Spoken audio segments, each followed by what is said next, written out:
समाज भी इस बात को अच्छी तरह समझता है। एक दौर था जब श्री राम जन्मभूमि का आंदोलन शुरू हुआ था, जिन जिन लोगों ने श्री राम और वैदेही के प्रति निष्ठा नहीं दिखाई थी, आज कालचक्र की गति 30 वर्ष के बाद कहां पहुंची है कि आप देखिए, जो साक्षात तुलसी जी का वक्तव्य था, तजिए ताहि कोटि बैरी सम यद्यपि परम स्नेही, उन्होंने वह करके दिखाया था। अब मैं बताना चाहता हूं कि ज्ञान की जिस परंपरा के वो प्रतीक है, ज्ञान की जिस परंपरा को हम पालन करते हैं, आज वर्तमान समय में हमारी सरकार ज्ञान की उस परंपरा को राष्ट्रीय नहीं अंतर्राष्ट्रीय मंच पर स्थापित करने का काम करती है। 2014 में हमारी सरकार बनने के बाद प्रधानमंत्री आदरणीय नरेंद्र मोदी जी ने योग को संयुक्त राष्ट्र संघ में जाकर स्थापित किया, और वो सामान्य रूप से स्थापित नहीं हुआ। संयुक्त राष्ट्र संघ में आज तक आए हुए प्रस्तावों में योग दिवस का प्रस्ताव एकमात्र ऐसा प्रस्ताव है जिसमें 173 देश उसके समर्थक नहीं बने, द्वितीय प्रस्तावक बने, यानी 173 देशों ने मिलकर उसका समर्थन किया। और हमें क्या गर्व नहीं होना चाहिए? यह वह परंपरा है। योग कहां से आया? वेदों में 6 दर्शन है ना, षट दर्शन, सांख्य, न्याय, वैशेषिक, योग, मीमांसा, वेदांत। तो षट दर्शन में से एक योग है। उसी अष्टांग योग में नियम आसन, प्राणायाम, प्रत्याहार, धारण, ध्यान, समाधि, उसी में एक आसन है। क्या हमारे लिए गर्व का विषय नहीं कि जिस ज्ञान की परंपरा का हम प्रतिनिधित्व करते हैं, उसे अब अंतर्राष्ट्रीय स्तर पर जाकर वह मान्यता मिली है कि 173 देश उसके साथ आके खड़े हुए। दूसरी बात याद करिए, हम जिस ज्ञान की परंपरा की बात करते हैं, कभी आपने सोचा कि दुनिया के दूसरे धर्म और संस्कृति से हम किस मामले में अलग हैं? और हम सब तो उसी की साधना करते हैं। आप कहेंगे बहुत सारे जगहों पे, सभ्यताओं में, धर्म संस्कृति में बहुत अच्छी बातें लिखी। मैं तो वो बात कहता हूं जो दूसरी जगह लिखी ही नहीं। क्या वैदिक गणित का नाम सुना है ना? कभी सुना है किसी धर्म ग्रंथ में गणित का नाम? ये हमारे आयुर्वेद वेद का हिस्सा है, और मेडिकल साइंस, कभी आपने सुना है कि चिकित्सा विज्ञान या मेडिकल साइंस कहीं धर्म ग्रंथ का हिस्सा हो? वो हमारा अपना हिस्सा है। और ज्ञान के जिस स्वरूप को हमारे यहाँ प्रकट किया गया, उस ज्ञान की साधना को हम आधुनिक युग में जाकर स्थापित करेंगे। और ये जानते हैं ज्ञान का स्रोत क्या था? मैं एक आपको उदाहरण बताना चाहता हूं। आज 7 अगस्त, 6 अगस्त कल का दिन दुनिया के इतिहास में बड़ा महत्वपूर्ण दिन है। क्यों महत्वपूर्ण है? 6 अगस्त के दिन दुनिया में एटम बम का पहली बार प्रयोग हुआ था। 6 अगस्त 1945 को हिरोशिमा पर बम गिराया गया, और वो इतना ताकतवर बम था कि गिरने के चंद सेकंड के अंदर 1,40,000 लोग की मृत्यु हो गई, और उसके बाद लाखों लोग बीमार हुए और कई पीढ़ियों तक होते रहे। मगर जिस वैज्ञानिक ने एटम बम बनाया था, शायद आप में से कुछ लोग उसका नाम पता हो, कुछ को न पता हो, उसका नाम था रॉबर्ट ओपेनहाइमर। और जब 16 जुलाई 1945 को उसने परमाणु बम का सफल प्रयोग अमेरिका में किया था, तो उस विस्फोट को देख के जानते क्या कहा था? ओपेनहाइमर ने कहा था, मैं वेद और गीता को पढ़ता हूं, और इसको देखकर मुझे भगवान कृष्ण का गीता का वह श्लोक याद आ रहा है, जिसमें उन्होंने कहा था, यदि सृजन भी मैं हूं तो विध्वंस भी मैं ही कर सकता हूं। अब आप बताइए, दुनिया की इतनी बड़ी साइंटिफिक डिस्कवरी के साथ कौन सी संस्कृति, कौन सा धर्म, कौन सी सभ्यता की ज्ञान परंपरा जुड़ी हुई है? और ज्ञान की परंपरा का आज भी कितना महत्व है, आप ये समझ लीजिए। अभी कोरोना काल निकला, सबसे ज्यादा जरूरत किस चीज की थी? वैक्सीन। कोरोना के बारे में 2 थ्योरी है ना। एक थ्योरी ये है कि वो वुहान के वेट मार्केट से फैला, और एक ये है कि वो बायोलॉजिकल वेपन था।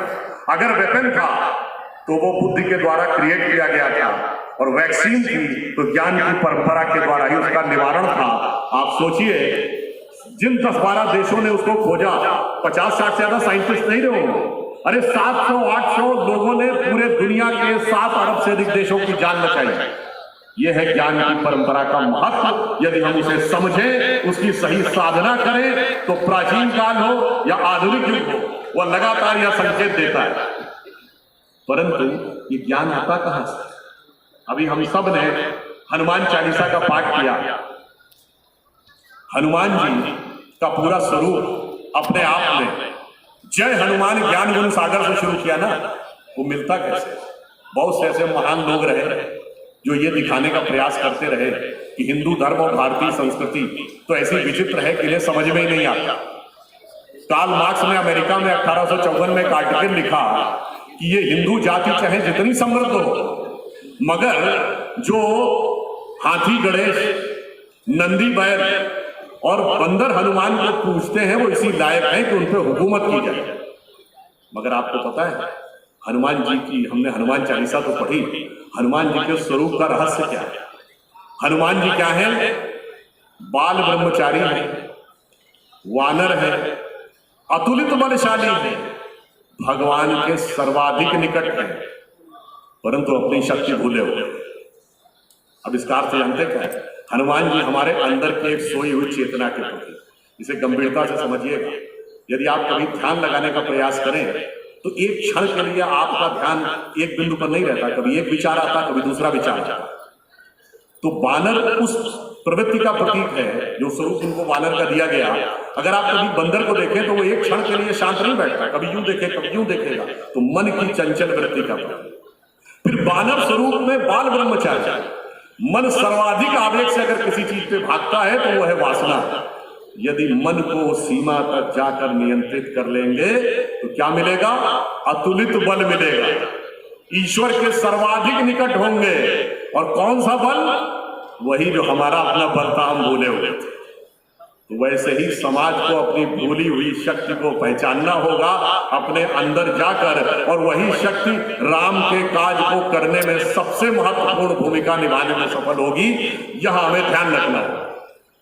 और देखिए, अभी हनुमान चालीसा में एक और बात भी कही गई, उसकी एक पंक्ति आपको याद है ना? हाथ वज्र और ध्वजा विराजे, कांधे मूंज जनेऊ साजे। ये जनेऊ समाज में किस चीज का प्रतीक है?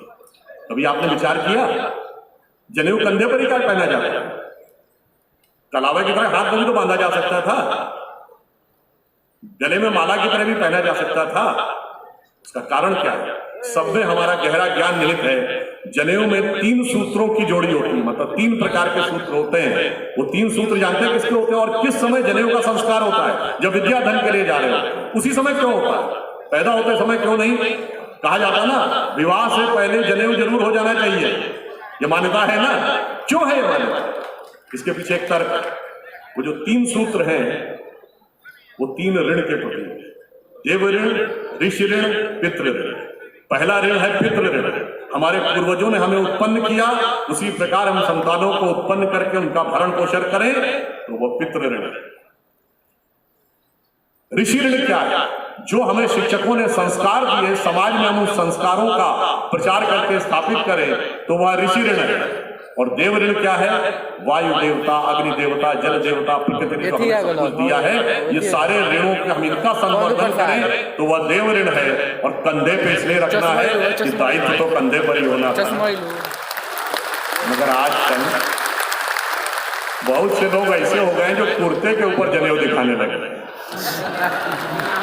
और यही बिहार की धरती पे बहुत से ऐसे हुए जो कुर्ते के अंदर का जनेऊ तोड़ने में लगे थे। जिन जिन ने जनेऊ तोड़ने का प्रयास किया, और कुछ नहीं, समाज के प्रति अपने उत्तरदायित्व से तोड़ने का प्रयास किया है। यह उस महान उत्तरदायित्व का प्रतीक है।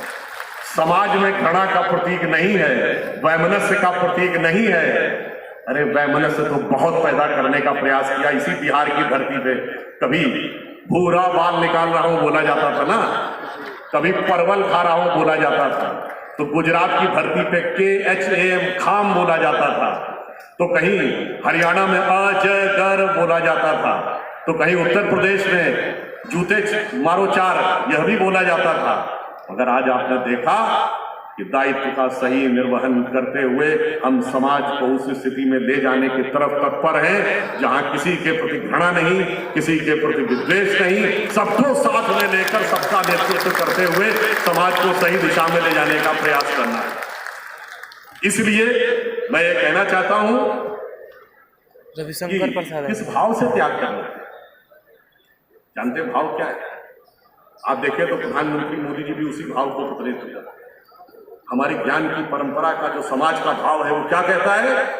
मैं मधु से अनभिज्ञ आज भी जीवन भर विषपान किया है, किया नहीं विध्वंस, विश्व का आजीवन निर्माण किया। वनवासी हूं, दीन दुखी मानव के मन में रहता हूं, सन्यासी हूं, पर वैभव से दुनिया की झोली भरता हूं, मुट्ठी भर अवशिष्ट भस्म पर जीवन भर अभियान किया है, किया नहीं विध्वंस, विश्व का आजीवन निर्माण किया। इसलिए मगर आवश्यकता पड़े तो प्रलयंकर हूं, महाकाल बन पापों का अवसान किया है, किया नहीं विध्वंस, विश्व का आजीवन निर्माण किया। तो समझिए, त्याग, तपस्या, मूल्य, नैतिकता के द्वारा समाज में सबको आगे लेते हुए चलना है। और यह सारा इतिहास कौन बताता है? तुलसीदास जी के ने जो रामचरितमानस लिखी वो कथा नहीं है, वो एक इतिहास है। अगर आप में से लोगों ने पढ़ा होगा तो रामचरितमानस के अंत में तुलसीदास जी क्या लिखते हैं? कहत परम पुनीत इतिहासा, श्रवण ही करत सकल भ्रम नाश। ऐसा पवित्र इतिहास है, इसको आप पढ़ लेंगे तो सारे भ्रम का नाश हो जाएगा। जैसे जानते हैं इसमें क्या है? छोटी सी बात और बता दूं आपको। राम दरबार हम अपने घर में रखते हैं। राम दरबार में भगवान राम और माता सीता के साथ कौन है? लक्ष्मण जी। लक्ष्मण जी है ना सदैव। मगर जब तुलसीदास जी ने हनुमान चालीसा में यह कहे लिखा कि तुम मम प्रिय भरत ही सम भाई, रघुपति कीनी बहुत बड़ाई, तुम मम प्रिय भरत ही सम भाई। भाई लक्ष्मण सम भाई होना चाहिए था, काहे भरतम सम भाई का? जानते क्यों? भगवान राम के जो 4 भाई हैं वो 4 पुरुषार्थ के प्रतीक हैं, धर्म, अर्थ, काम, मोक्ष। भगवान राम धर्म के प्रतीक हैं, शत्रुघ्न अर्थ के प्रतीक हैं, लक्ष्मण काम के प्रतीक हैं और भरत मोक्ष के प्रतीक हैं। सदैव राम दरबार में लक्ष्मण इसलिए साथ में रहेंगे कि काम यानी कामनाएं सदैव धर्म से संयुक्त रहनी चाहिए। इसीलिए वो वन में भी साथ में जाएंगे और आपके घर में भी राम दरबार में साथ में रहेंगे। मगर धर्म का लक्ष्य क्या है? लक्ष्य तो मोक्ष है ना।